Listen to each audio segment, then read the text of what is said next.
And our guest is Randy Blach, the president and CEO of CattleFax, and we caught up with him at the KLA meeting in Wichita, and it seems like it's kind of our annual Old Home Week. We always want to get your take, but thanks for being here. Oh, my pleasure. This is always a great week for me to be able to come over to Kansas and see all the producers, feeders and cow-calf, stocker operators. It's a great spot in our industry.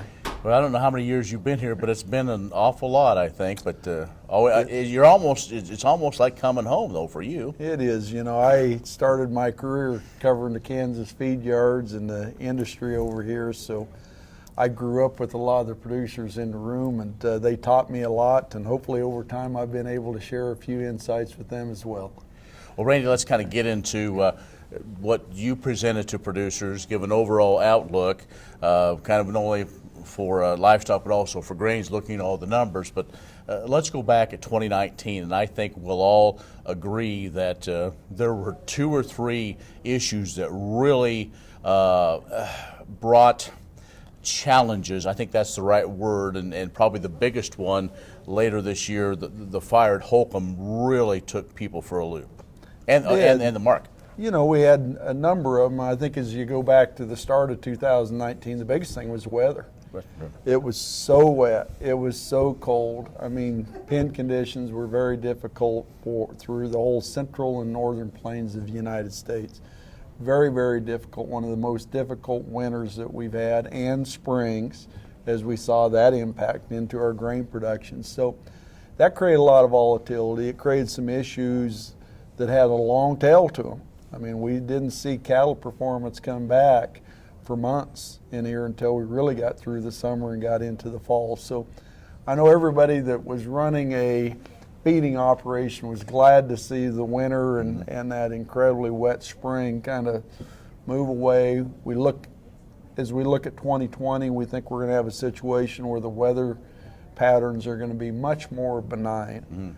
Nothing extreme. We're going to have some cold, but not going to have anywhere near the type of winter moisture that we had a year ago that created problems in our feed yards. But still adequate moisture for our grazing operations and our growing operations for our corn and wheat producers into the summer. Where are we at with the cycle right now? Because it seems like as we see the numbers coming out from USDA, we see intentions of heifer retention and so on. Is there a good spot of where we are in the cycle right now? Great question. I think a year ago, as we shared with your listeners, that the numbers are going to flatten out. And that's exactly what they've done. The numbers are flattening out. We can all argue, are they up 50,000? Are they down 50,000? It doesn't matter. The bottom line is the lion's share of the growth in this cattle cycle has already in place. And as we look down the road the next several years, I think you're going to see the herd flatten out. We've got a few more dairy animals that are making their way into our fed cattle production system. I think there's maybe been a little bit of misinterpretation of some of the heifer slaughter numbers as a result of that we're actually seeing more of those dairy animals that are moving into our fed system and as F1 crosses. So we look for fed slaughter to continue to increase again in 2020. It'll be up another 250,000 head. We'll have another 100,000 head of cows that we'll have to harvest as we move forward, but very predictable numbers. Okay.